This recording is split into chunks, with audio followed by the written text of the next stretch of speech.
love riding my bike. I love running. I don't care what they think about it. I love it. At that point, when I knew I was going to win, chills just went up and down my entire body. I don't believe there are any good or bad foods. Food is food. I still feel so passionate about getting that record that I'm like, I'm just going to do it.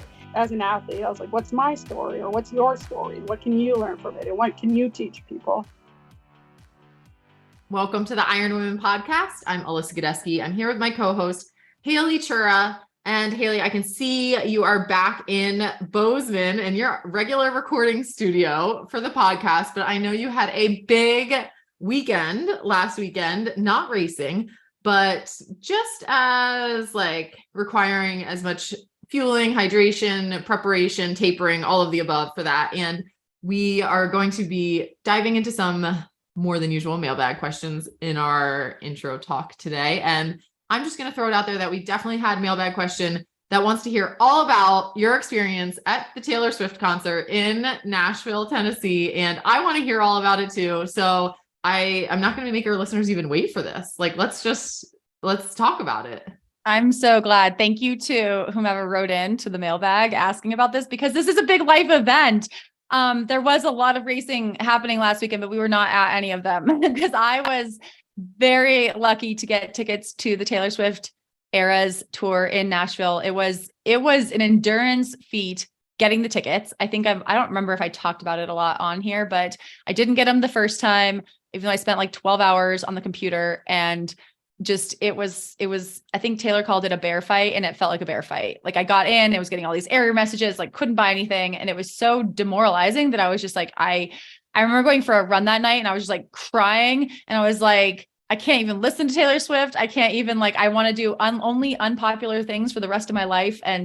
But then, she made it right. And we got another chance to get tickets, and I was able to get 2 tickets to Friday night in Nashville, night 1. And I went with my friend Megan. So Nashville was actually Megan's idea, because Megan's a lot more in tune with music, a lot more in tune with cool things than me. Everyone needs a friend like this in their life. Yeah. And she was like, when we're like so out of the loop, I feel like with pop culture and like what the real world is doing. Right. And I didn't realize like Nashville was going to be outside, that like Nashville is like a cool city. Like Taylor lived in Nashville. She went to high school there. And, I hadn't really ever spent time in Nashville. And so we made this into like a pretty cool trip. And so Megan and I are both runners. I actually coach Megan. And here's actually the craziest thing, Alyssa. I had never met Megan in person until we got to Nashville. Oh, I love situations like this, because I'm sure you feel like good friends and like, so much, right? Every day for yeah, we have like a good little friend group, and I started coaching Megan during the pandemic. And so it was like a time when, I think that those friend groups, like that's what kept me going. I was alone through a lot of those first years of the pandemic. And that was also coincidentally when Taylor thankfully released some great music. We got Folklore, we got Evermore. And sometime during that time, Megan and I, we'd made a decision, if she ever goes on tour again, we will go together. And that was like years ago. And it was like kind of one of those things where you're like, I don't know if we're ever going to have a big concert again. Is Taylor ever going to go on tour again? And we just kind of threw that out there. And then when she announced her tour, we were like, okay, we're making good on this. And it was so incredible. So since we are both runners, we did make a plan where we decided to do a running tour in Nashville the morning of the concert. Have you ever done a running tour of a city, Alyssa? I have not, I don't think I've planned it out specifically, but that is like the best way to kind of get around and see new places. I think Madison, Wisconsin, I actually probably did something similar when I had gone there for Ironman, and I had a friend kind of map out some places to look at, that sort of thing. But Nashville sounds way cooler. Nashville's like a city, I feel like, where you'd have what were your landmarks? Did you have okay, so we hired someone. Oh. Yeah, no. We hired someone, this is a service people provide. So Megan's a doctor. I definitely have never done that then. I thought you meant just going on a run and picking out things you want to see along the way. Yeah, no, I've never done this either. But Megan's a doctor. So she's gone to doctor conferences, and I guess they sometimes offer these kind of services. They'll have for a running tour in the morning, and they have someone who is hired to lead you on a tour. And so we did a custom private tour, which sounds so fancy. Prep your private tour guide that they were touring a professional athlete? No, actually this is funny because we found out the name of our tour guide. Her name was also Megan. So I was like running with the Megans, and we definitely like looked her up on like online on Instagram. Cause I'm like, why wouldn't I want to know who this is? And we found out you're like looking at, she's a triathlete. Yes. And so, but it got to the point where like, I knew too much about her. And so I did actually tell the other Megan, like I was like, oh, I looked you up on Instagram. And that I know you're a triathlete. And I was like, I do triathlons too. I don't know if she had looked me up. I have no idea, but she didn't, she played it cool. I feel like it's less creepy to like tell someone that you've stalked them on Instagram than just like pretend you don't know anything about them. But, so we did, this like, well, we said we wanted a pretty casual run. We did like the music and murals tour. So Nashville has a lot of good murals, but it is pretty fun to have someone who like knows the whole route and then can also take pictures of you. Because, you know, you got to get the social content. And we did about like a 4-mile tour, but we did it like around Nashville. So it's definitely not like, you don't want to go fast because you're stopping to like take pictures and you're like crossing streets and being safe and all that. Which, speaking of, Alyssa, this was another crazy thing. When I got in Thursday night, have you ever heard of those Take the Bridge races? No. They're like these. I feel like very out of like whatever's going on. Yes. So we're like going to get running tours. food. We're going to get food. This is the night before, and there's like all these runners like running around Nashville. I mean, Nashville's like crazy. There's like a lot of bachelorette parties and like music and live music, and Broadway was just like crazy. We went to get food, and then we're like, that guy has a bib on, and we're like, what is going on? Because it's like late at night, you know, we're probably like 8 p.m. Like it's like dark.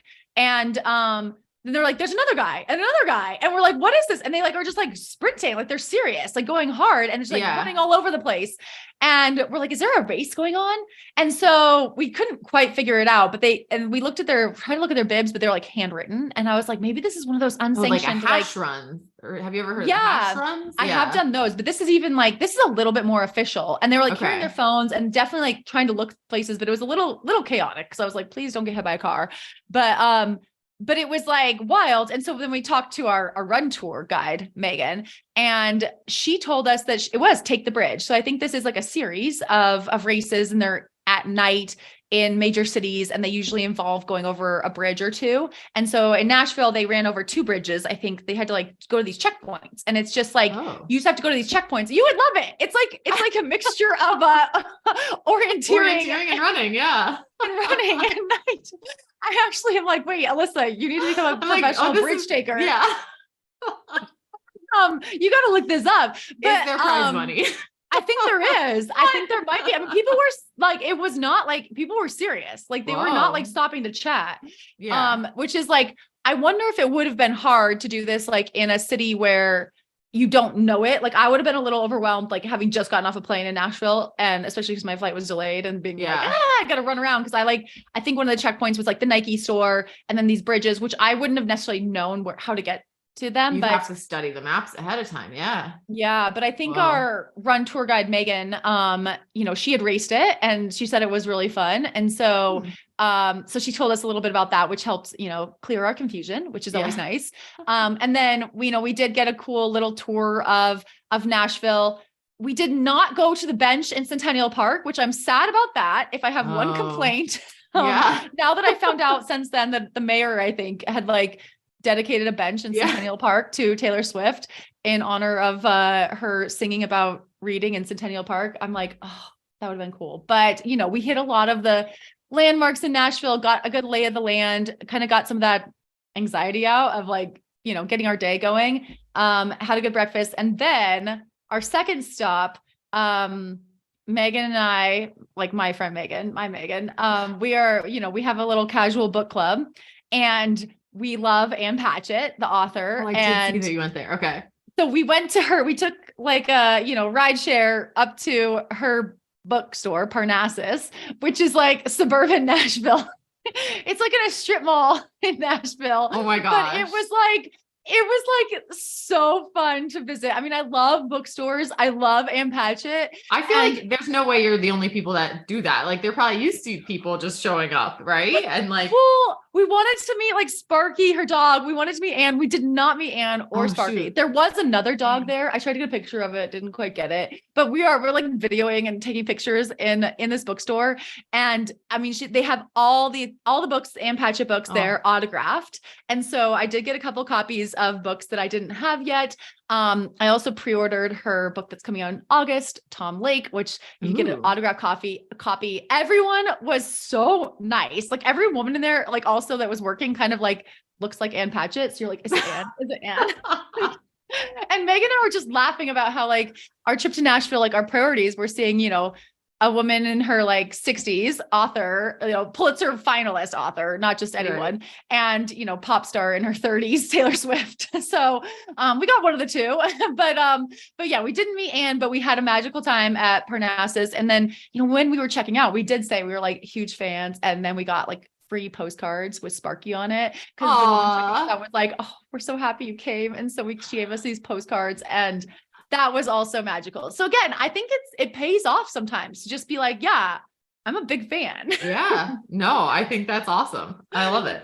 Yeah. And so after that, this was the other thing. I swore I was like not going to get any merch. I was like, I do not need more clothes. But you know, we just had a little bit of time, and I was like, let's just like walk over there and see. And the line wasn't crazy long. It was moving really fast. We're like, we'll just stand and see how fast it's moving. And it was moving I'm really picturing fast. like going into the like Ironman merch tent at like an Ironman. Is it like a similar, and they like weave you through all of the things for the race? Like describe to me, take me from that into the Taylor Swift merch situation. Well, okay. This was the great thing about Nashville. And again, kudos to Megan, because she booked our hotel room, because Megan's also a mom. And so she's like so organized in ways that I'm not. And so she had booked it, like she had at our hotel, like all this stuff, walking distance. So like everything that was like, so, you know, fairly close. And so we just were able to walk over the stadium. They only have like one merch. I think this is pre-concert outside of the stadium. Yep. So anyone could go, and which is brilliant. And so the line looked pretty long. It's like a winding long line, but there's just like one truck. And, but it was like an 18-wheeler truck, like all the merch. Okay. But I mean, and then there's like tons of boxes. No. And then they had like a tent. And so, but like the line looked really long, but it was moving pretty fast. So it took us about 40 minutes. Like we stood in line for about 40 minutes, which seemed like a very reasonable amount of time. And it was just also so fun to people watch, because walking over there, Alyssa, I saw a dog dyed key lime green, you know, like from like last Great American Dynasty. It's like a line in that song. Yeah. I saw another dog, like a poodle that had like Eras Tour, like it was like dyed and shaved into it. I mean, it was just the people, like the outfits were incredible. You know, it was so cool to see people just going all out. There were some like, I saw this one dad like dressed exactly like his daughter, and it was like a bejeweled t-shirt, and it said like Taylor Swift dad, and he was carrying like a clear purse with like a phone charger in it. And I'm like, that is a great dad. So she could like charge her phone while she's in line. I don't know if you heard about like the friendship bracelets are like a big thing at the Taylor Swift concerts, and you're supposed to like trade friendship bracelets. And so Megan had had procured us some friendship bracelets, but like we liked ours the best. And so the girl in front of us like did ask if we wanted to trade. And she was like, you can say no. And we're like, no, sorry. And I kind of feel bad, but she was like, no, it's totally fine. Like everyone was so nice. She's like, I made a set for myself at home, and then I only brought my trading ones. So she totally got it. So I just wanted to like my friendship bracelets. They like celebrate my friendship with Megan. And so anyway, we stood in line, and I did end up I brought this sweatshirt that I'm wearing. It's like the coveted blue crew neck. And then I bought like a like tie-dye shirt, because you know I love the tie-dye. I got a poster, and then I also did buy a Phoebe Bridgers shirt, because Phoebe Bridgers was the opener. And, you know, I'm a newer Phoebe Bridgers fan. Megan is a more hardcore Phoebe Bridgers fan. And I think that was another reason we really wanted to go to Nashville, because we knew Phoebe was opening. And, you know, I'm like totally in that camp now as well. And so this is all happening before the show even happened. We, walked back with our merch and we did stop for some tacos and margaritas because it was Cinco de Mayo and like live music. And again, I hadn't really been to Nashville. I mean, I should know these things, but I'm like, there's so much live music. Like some of these places are multi-stories and there's like a different band and like singer on each story. I'm just like, how are there this many talented people in the world? Just totally different, life and bubble than I'm used to. And the live music was just so good. And then a lot of Taylor Swift songs, like a lot of people like singing Taylor Swift songs, just like got us in the mood. We changed into our fun outfits. Megan did all sparkles. I wore a t-shirt that said "Cowboy Like Me," which is a lyric from a title of one of my favorite Taylor Swift songs, but also an homage to my dog. Because, why not? Your child, cowboy. Yes, yeah. I know. This is our Mother's Day episode. So let's talk about that relationship. No. And so I felt good about my outfit, and there was a scare of rain, and I think it was raining a little bit when we walked over, but just like a perfect amount of rain, the amount of rain that like cools you off a little bit. Getting into the stadium was pretty seamless, and we got to our seats. We had really good seats. I will say this, Alyssa, when Ticketmaster gave me the second option to buy tickets, and this time I could only buy 2, and you didn't get to pick your seats. You got to pick like a price range, and the price range was like, it was like $70 to like $500. Whoa.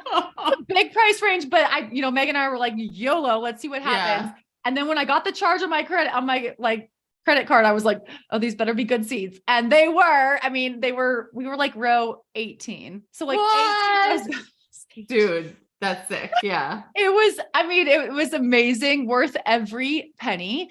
And we got there, we got to see Gracie Abrams, who I'm also now a fan of. She was our first opener, and I've been streaming her music since then. It was like incredible. I also loved her style. And so I'm definitely going to like copy some of her outfits, we only saw one, but I did like that. And then Phoebe Bridgers came on, which was like, just so cool. She was incredible. She brought out her group Boy Genius, and they, surprised us by doing a couple of songs together.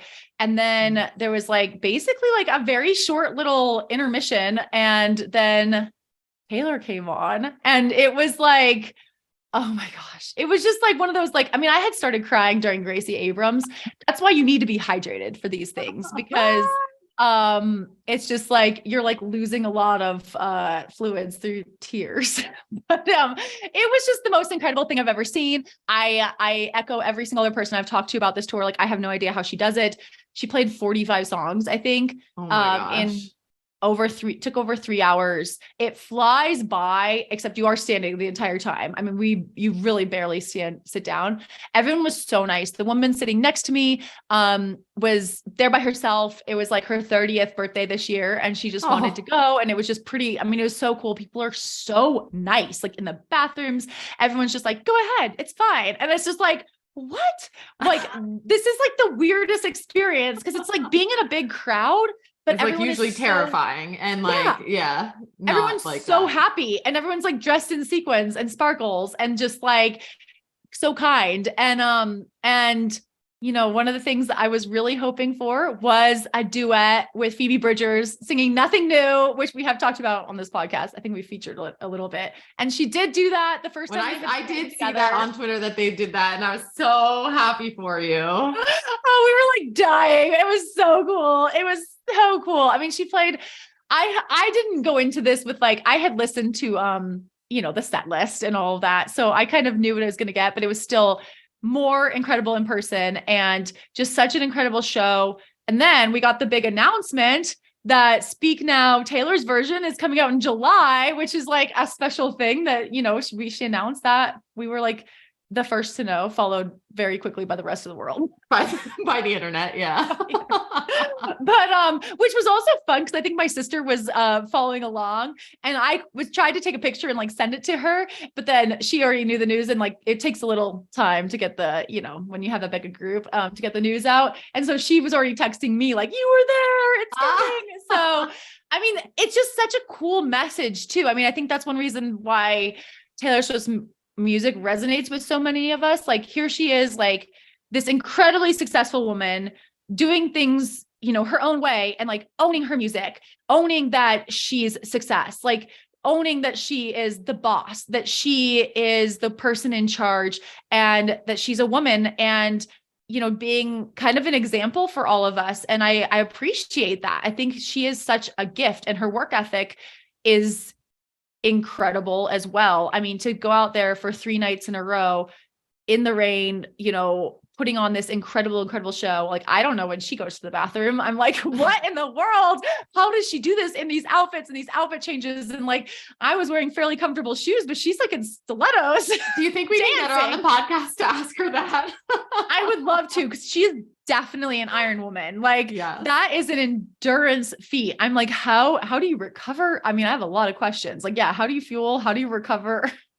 There's a lot going on, but if anyone does get to go see her, I mean, it's such a wonderful experience. If you can't see her, there are a few like live streams on the internet, and I may have watched one on Saturday, because it's just like you go through this like obsession afterwards where that's like all you want to do is like more and more. So it was really, really cool. Our surprise songs, because she plays 2 surprise songs each night. Our first one was Sparks Fly, which was from her Speak Now album. And Megan had actually guessed that she might do that when we were walking over, because there's this line where she's like, in the pouring rain, and it was like raining, and she's like, maybe she'll sing Sparks Fly. And I was like, Megan, how do you know everything? She knows everything. And then the second song was Teardrops on My Guitar, because it's from her debut album, and which she wrote in Nashville. And so that was really special. And it was an incredible night. And actually getting out of the stadium was pretty easy. We were able to walk back to the hotel. And again, you need a friend like Megan to like plan your logistics. Yeah. So Megan could be like the Taylor Swift tour planning concierge service or something, because that sounded amazing. And I know she's very expensive. Pay her well. But it was incredible. And I just came out of that like in a really good spot, like feeling really good. I mean, it was exhausting. I flew out the next day, and, just kind of riding the hive, and, wearing my sweatshirt since then. I probably need to wash it, but it's gotten me, into a good place. Like, I think music does have a way of helping mental health, and just getting me into a place where I'm like, okay, I'm ready to train for an Ironman now. Like I'm ready to like seize my life in whatever shape and form that it is. I'm ready to like tune in for all the live streams. I mean, did you see what happened last night where it was like delayed 3 hours? I did. Storms? Yes. And like people they like put people in shelter in places in the stadium, I guess. And like, they had to move them out and in, and like, I mean, that seemed crazy. And then she still did it. Like, I mean, she's amazing. She's the best. It is. I mean, it does. It makes me want to like work hard. I'm like, you can be like Taylor, like on a slightly smaller stage, not selling out every more of a hotel. niche, but just like Taylor. Unfortunately, when we go to places, I don't like sell out every single hotel room, and no one dedicates a bench to me, but maybe someday. I know the crowds in Ibiza on the stream that I did see were not quite as full as the stadium you were in. That's for sure. But maybe someday, we'll have another Iron Women live event, and we'll like have, lines of people. Yes. But it was a cool event. But thanks to Molly for writing and asking, so I got to share it all. You can always count on Molly for the Taylor Swift questions. And my weekend, Haley, was like, also not paying attention to much racing or racing myself, but it was not nearly as exciting as Taylor Swift, but it was pretty fun. I headed down to Florida to reunite with my One Water team, and we were staying at Jared Shoemaker's house, and he is married to Alicia Kay. So I got to hang out with Alicia for the weekend as well, which was really fun. I don't think I had really talked to her since we like interviewed her on Iron Women years ago. So it was great to catch up. And we had the Swedish like filmmakers in town with us to do 3 days of filming for the mini documentary.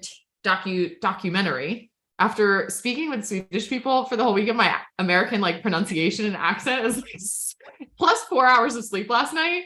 It was like I may or may not be speaking properly today, but they are doing a documentary on kind of like the road to One Water or something like that, right? Like the path, the pre-race things. And Jared and I will be featured talking about like people who are stronger runners, which is funny because Jared's also a really strong swimmer, but like definitely a really strong runner, kind of tackling one water. And then they got a bunch of footage of all of us with Steve too, and like that they will be using for the Team USA, like, I don't know, sizzle reel that they'll do kind of thing. So it's like very dramatic too. These filmmakers are very good at making things seem like so dramatic, very intense, you know, like dark. The interviews were like, you know, in the dark garage with just the spotlight on you kind of thing. So, it sounds like an interrogation. Oh, it felt like that. It felt like that. But it was fun. And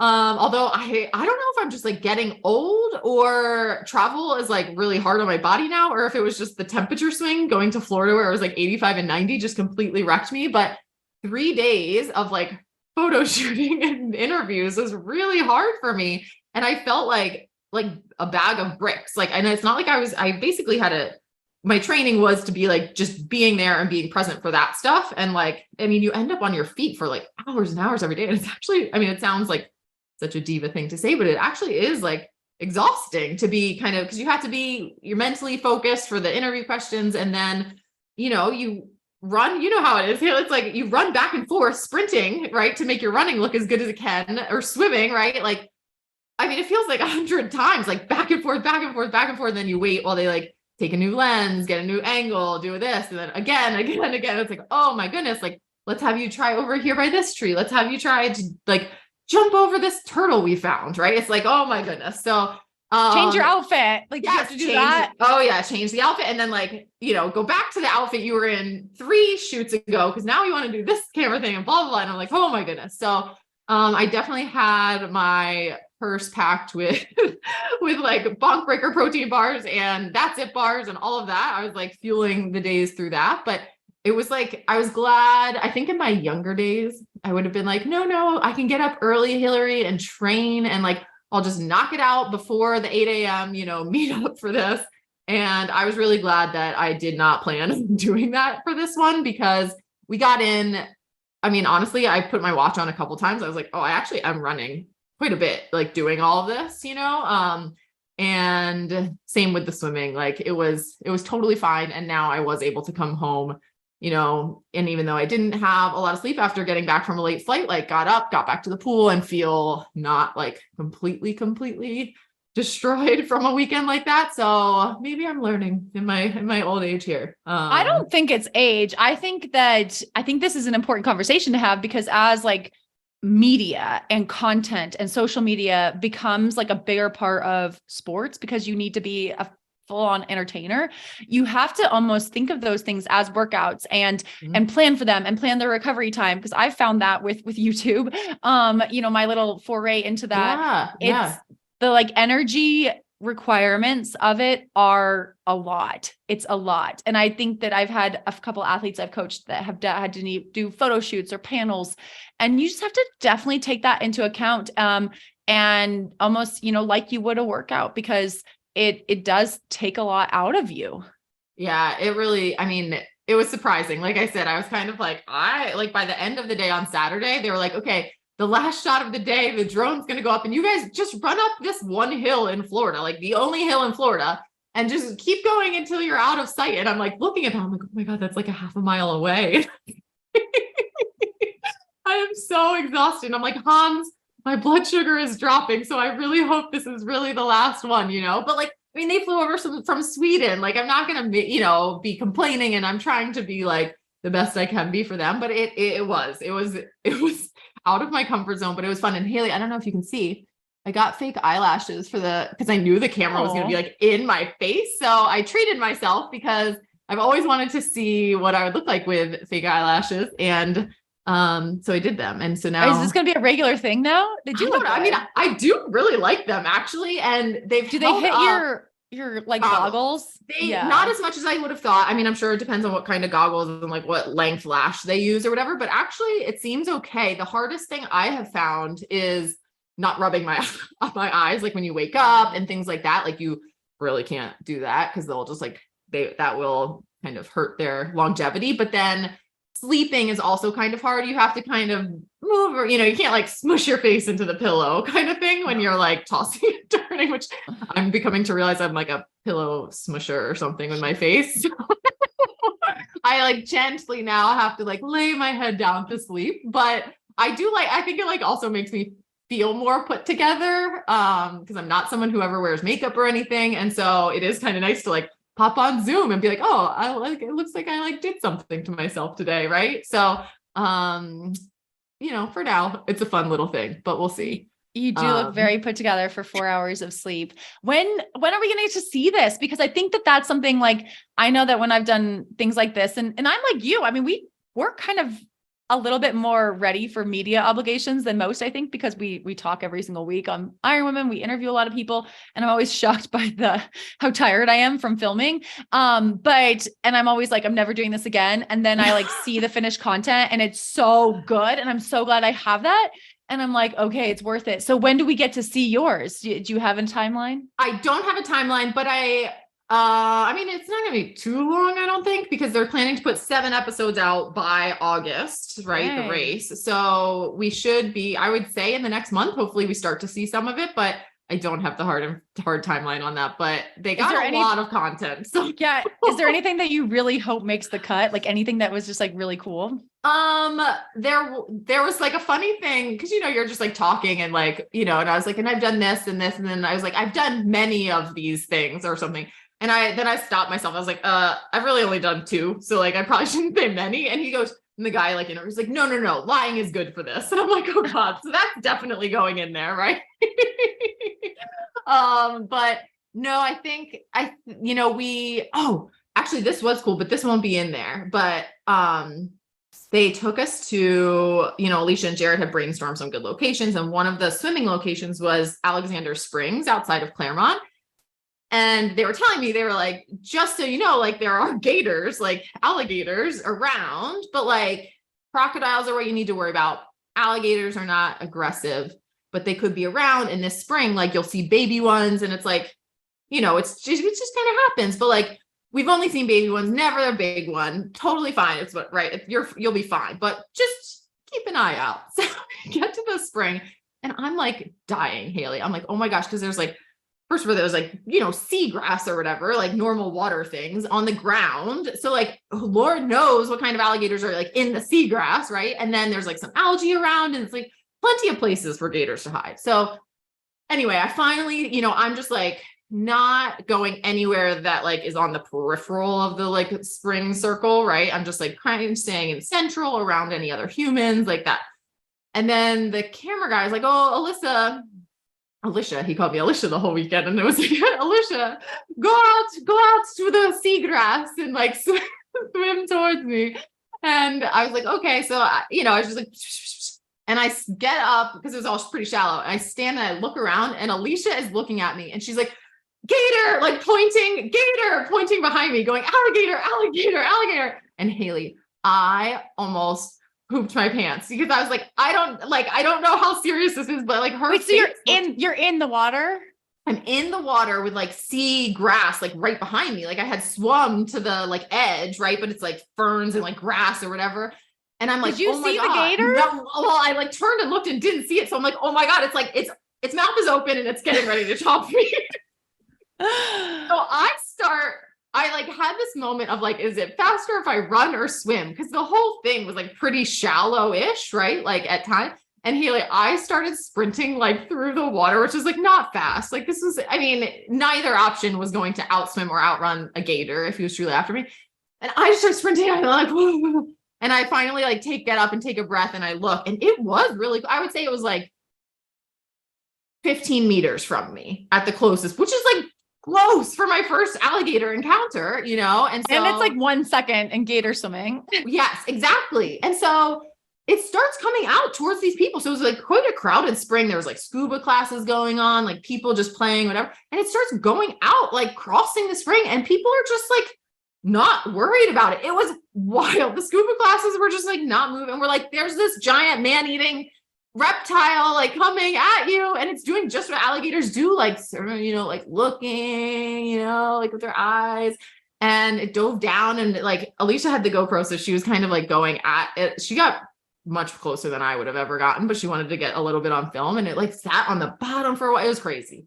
So that was the excitement. And I was like, oh, after that, I was like, we are done with the water shots. So that was good. I have a healthy fear of wild animals. Like sometimes I see people in Yellowstone and I'm like around bison and stuff. And I'm like, no, I wouldn't do it. Like, and alligators to me seem, even for whatever reason, I mean, there's like, this is not logical, but it's like bears, I kind of feel like you maybe can like look in their eyes and be like, oh, this is going to happen. But like alligators just seem so rare. Like they have no way. They have like no facial expressions, right? It's like, they're just going to jump. You were always judging the facial expressions of bears. If I see a bear, I'll be like, Alyssa,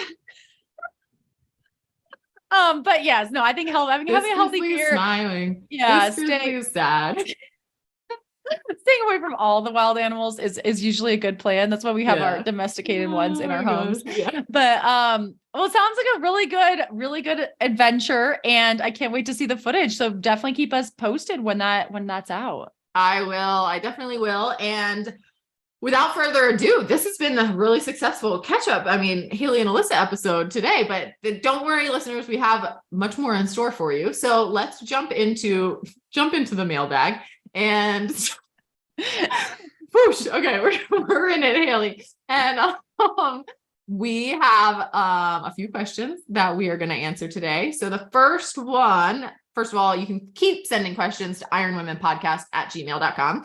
Our first question comes from Taylor. They have a pair of carbon shoes for racing, but their upcoming 70.3 will be on a packed dirt trail. They're racing Victoria 70.3. So is it worth wearing carbon shoes on the surface? If not, what do you look for in a racing shoe that is not carbon? Do you just get a fresh pair of your regular running shoes, or do you look for anything special? And Haley, this is actually reminding me in my like earliest days of like just trying to become fast.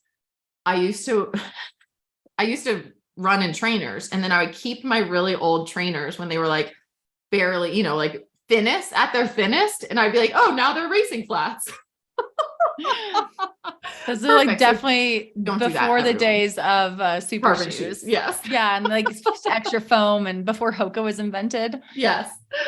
Okay. So what do you think? What's your take on this one? I vote wear carbon shoes I think that they are, even on a packed dirt trail. Like, I think that that's going to be an even enough surface that you will get a benefit from your carbon shoes. Like, I don't think Victoria 70.3 is like real technical single track or anything like that. I think it's just, it should actually feel nicer on your legs because you have the actual, like the cushion of the packed dirt trail, but then you're still going to get that benefit, the spring from the carbon plate and probably whatever foam is in that fancy carbon super shoe. And I think you will get a benefit. So I still think it's worth it. I agree. I have definitely raced a 50K on like a dirt trail that was like a Jeep road. So it actually had some bits that were like quite not even and stuff. And the carbon shoe is definitely still faster. So overall, yeah, I think Victoria 73.3 is going to be pretty packed. I think it's like almost like a rail trail is what I'm envisioning, but definitely, I would say definitely wear it though for like a shakeout run if you can get out there the day before, just like so you are used to the feeling and what it's like. But I still think it's a good idea, and it is going to be even softer for your legs. But if you weren't going to wear a shoe that is not carbon, or do you have like a fast shoe that's not carbon, Haley? How do you approach that? So I don't run in a carbon shoe for like every single fast run I do in training. And so like I did a little fartlek run yesterday, and I wore the Hoka Mach, I think it's on number 5 now, which is kind of a lighter weight trainer shoe. It doesn't have a carbon plate, but it's a little bit lighter. And so it still feels pretty fast. And I really like that. I think the Rincon from Hoka, I also like that one a lot. So those two are kind of my go-tos for a lot of, if there's any kind of pickups in a run or anything like that. And it's on, I run on like non-technical trails in those all the time. Mm-hmm. And it's just because I do think wearing a carbon plated shoe is a lot on your body to do all the time. I also, and this is probably like a controversial take, like because of how I grew up swimming, like I like to like save some things for race day. And so I don't train in carbon plated shoes a lot. I have a few times on like hard treadmill runs on a track session just to like feel that way and to feel fast. Like, I think it is kind of nice to like feel fast and get like a real check-in on what my speed is like in a carbon plated shoe. So I will sometimes, but otherwise, I like the Hoka Mach or Rincon. I think that those two seem to work really well for me for training. Yeah, I would agree with that. I think that I find like a nice lightweight cushioned pair that like just makes me feel fast. I think you kind of want to try a few on and kind of see, and then I'm like, okay, these, I run well in these. So these will be like my fast shoes that I'm not letting myself wear the carbon plated shoe, but like, this is still fast, that kind of thing. Or like, I'm going to track group, so I'm not going to be the one that shows up in a carbon plated shoe, but this one still will help me keep up. So, I think definitely a little bit more lightweight than like my standard pair of trainers and stuff like that. But I would still say if you have a good carbon plated shoe that, you trust and you've like worn to know it works for you, then I would race in those for sure. So, but mixing it up in training is always good luck to Taylor at Victoria 7.3 coming up in a few weeks. And our next question comes to us from one of our Iron Women OGs, I would say, Jocelyn Wongstar. Wongstar is never going to leave you, Jocelyn. So you will always get that from me. And this is a really great question. So we talked a little bit, I don't know if it's just in our ad or if we talked about it in the intro last week, but Inside Tracker is running a May special with, they added, I think like 2 new hormone tests to their ultimate, or 2 new hormone like tests. To the ultimate test that you can get for free now with the ultimate plan in the month of May. With the, check out our show notes for the Iron Women discount code. And Jocelyn was asking what is the best time to get blood work done? Is it in the off season, your race week, right before your period, etc.? And that's a great question because you do want to kind of make sure you are thinking about these things, right, Haley? Yeah. So I have gotten blood work done. I think both times I've done it in January. So it's kind of right as I'm starting to train again. And it's kind of more of a baseline for the season. And I just like that I've done it consistently around the same time because it's easy to compare to something similar. If you want to do it more frequently than that, I think that, it's probably good. But I think if you do it during, race week or right after a race, just note it. Because if there's anything unusual, you might be able to explain that because of the timing. And same thing with your period. I think if you can like note that, especially if you are looking at hormone levels, like obviously those are going to fluctuate during your cycle. And so just note like about what time it is. And it's like, is this when progesterone should be high or is this when progesterone should be low? So you can tell if it's off or if it's just a normal part of your cycle. I think it's also important to keep in mind if you're on birth control, like that's going to impact your hormone levels. And I know Alyssa, you had a fun story about doing it, getting your blood work done right after getting the COVID vaccine and how that kind of set off some alarms because not the best route. I would not have gone down that route, but I had my reasons. But so then yes, I went into the blood work knowing things in that under that lens would be off. And sure enough, my white blood cell count was like quite high, but Inside Tracker does allow you to do like a table view with your results. And it has this note section. And so in the note section under that, I was like, got COVID vaccine 12 hours prior. Right. So just like help jog my memory of that's why that particular marker would be so far off and that sort of things. And so you could put like, what day of the cycle it was for you, or if you did it during race week or a heavy volume of training week, or, sometimes if I'm being honest, I don't do a great job with like the fasting you're always supposed to do the time before. Right. So, I might note that in there, things like that. I think just having the more information, because blood work is never going to give you like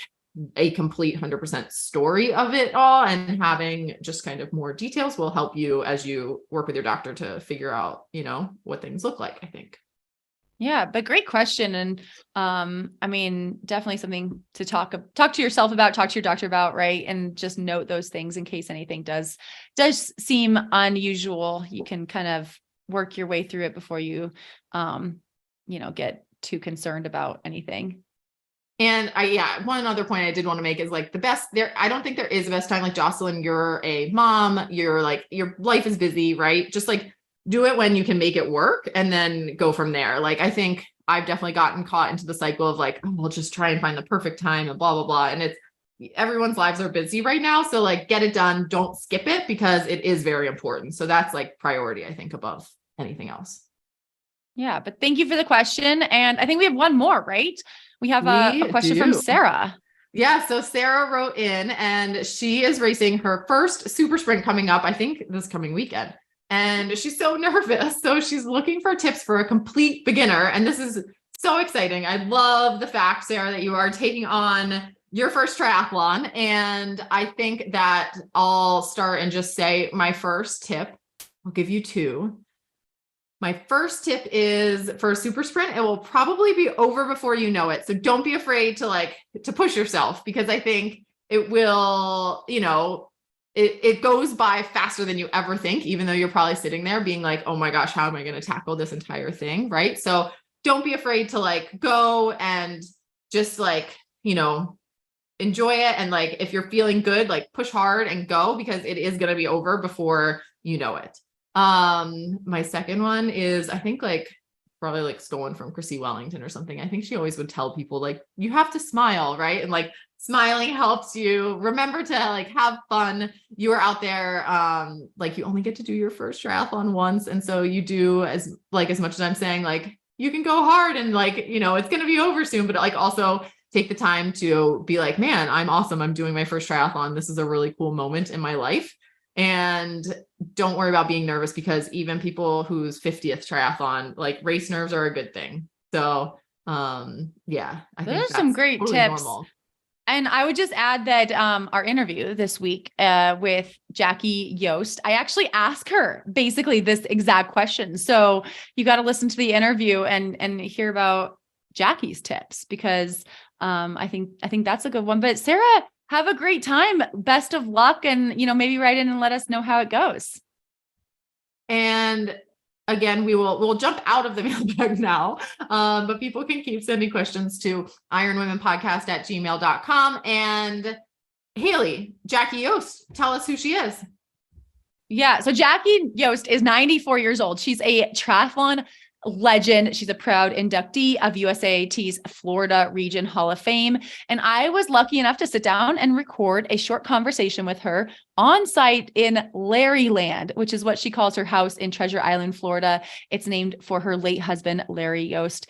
Jackie told me how she went from a child who loved playing outdoors to a PE teacher and ultimately an avid runner, triathlete, and golfer.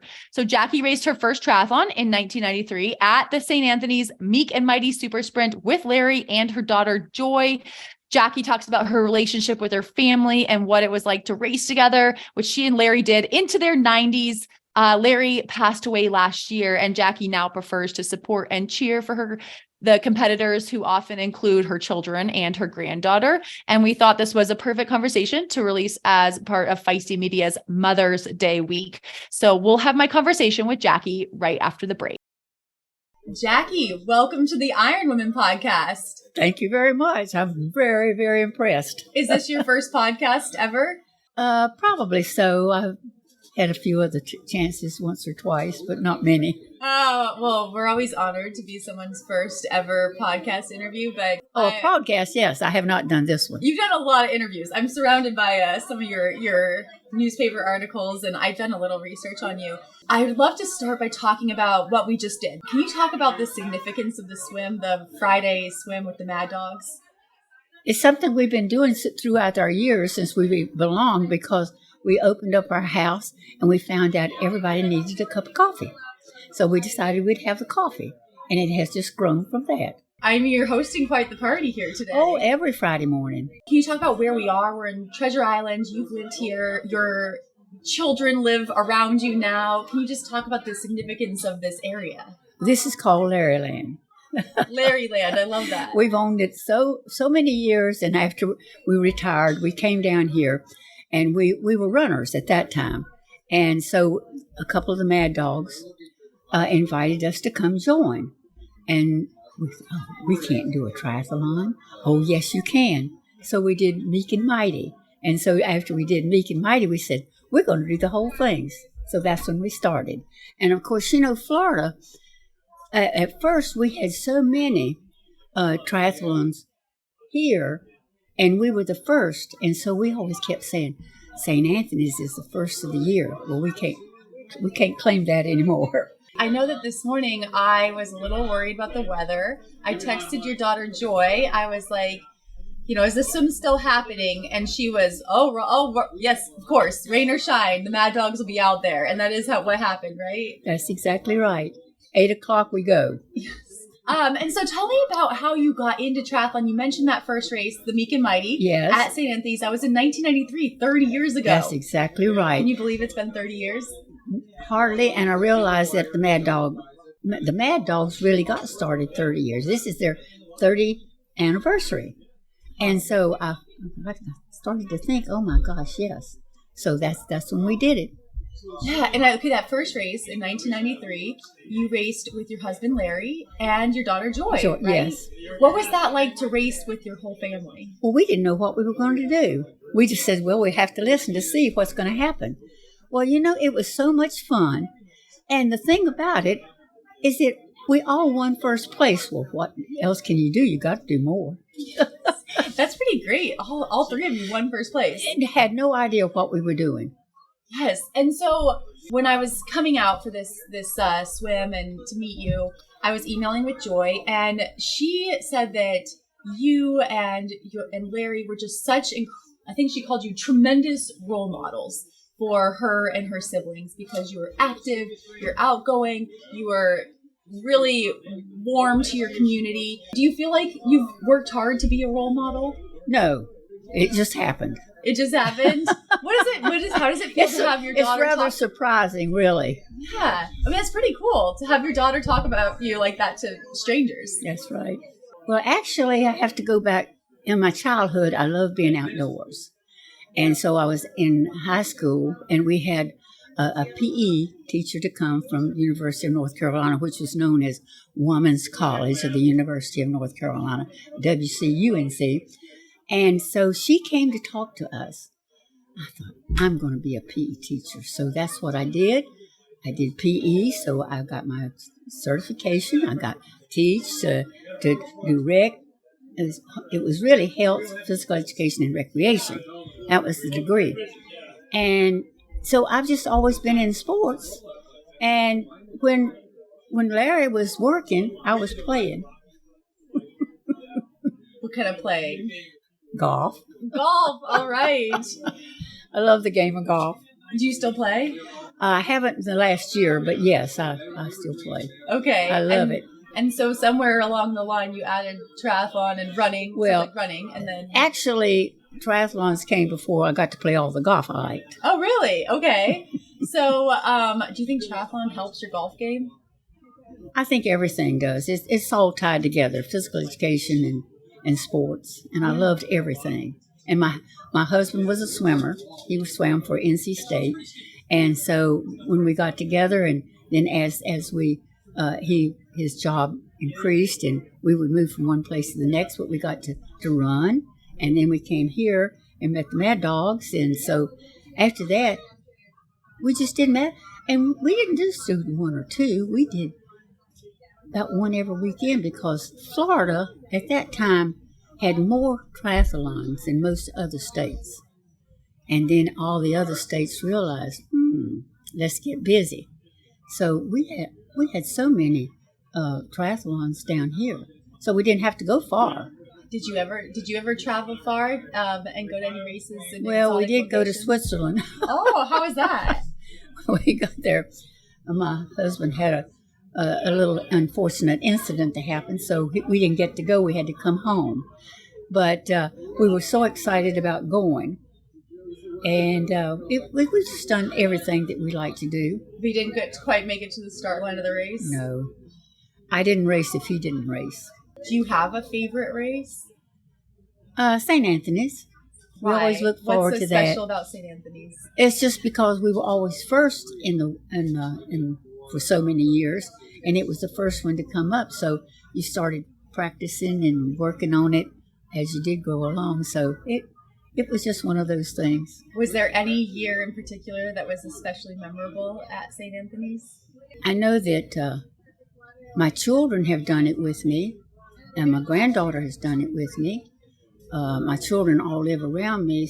Joy lives over across the way. Cindy's living back, and I've got my son next door. So we just all get together and do things. Of course, we always had the water sports. Okay, because you're right on the water. Oh, yeah. We've skied out here, and we've just done a lot of things. Do you still train at all these days? I'm walking these days.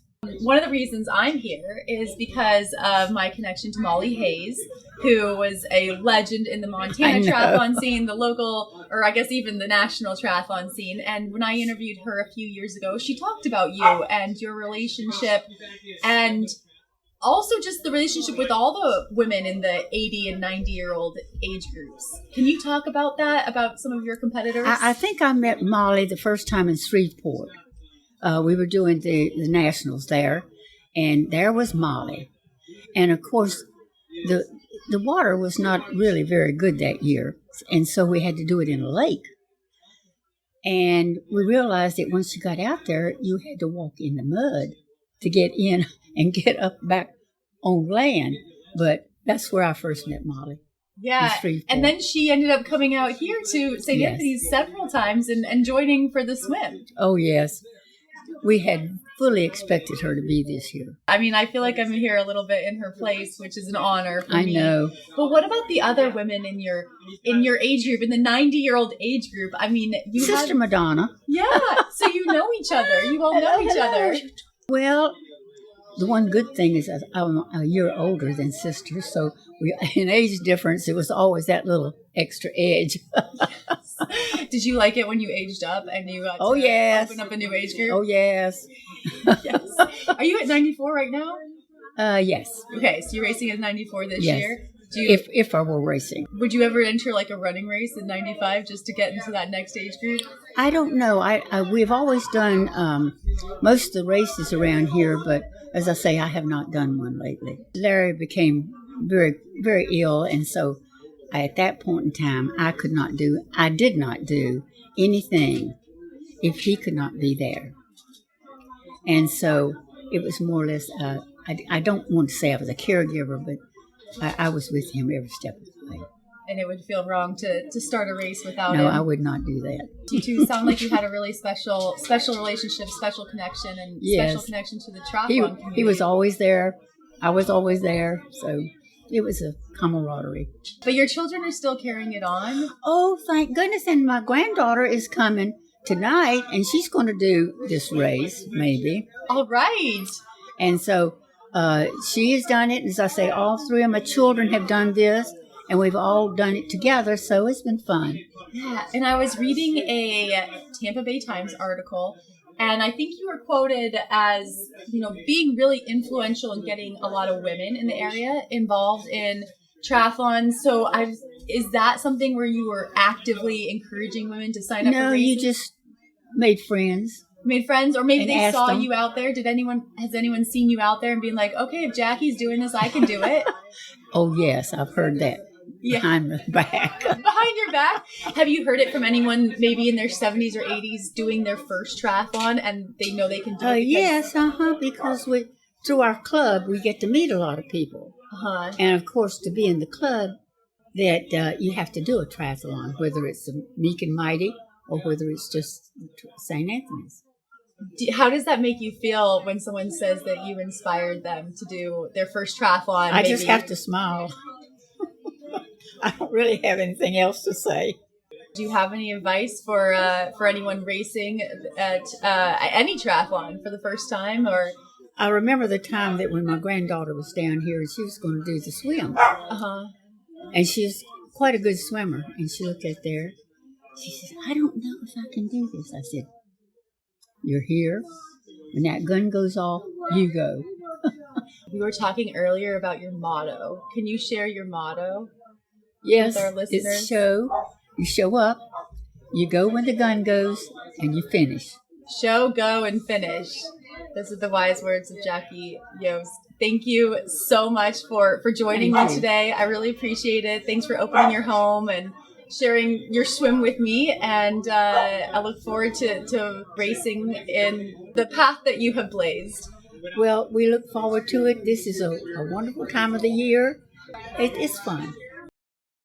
Haley, I love that motto or mantra of Jackie's to go, show, and finish. I think that does kind of boil down like what it's all about, right? You got to go, show up, get to that finish line. And then like, I don't know, maybe we can add and listen to Taylor Swift along the way or something like that.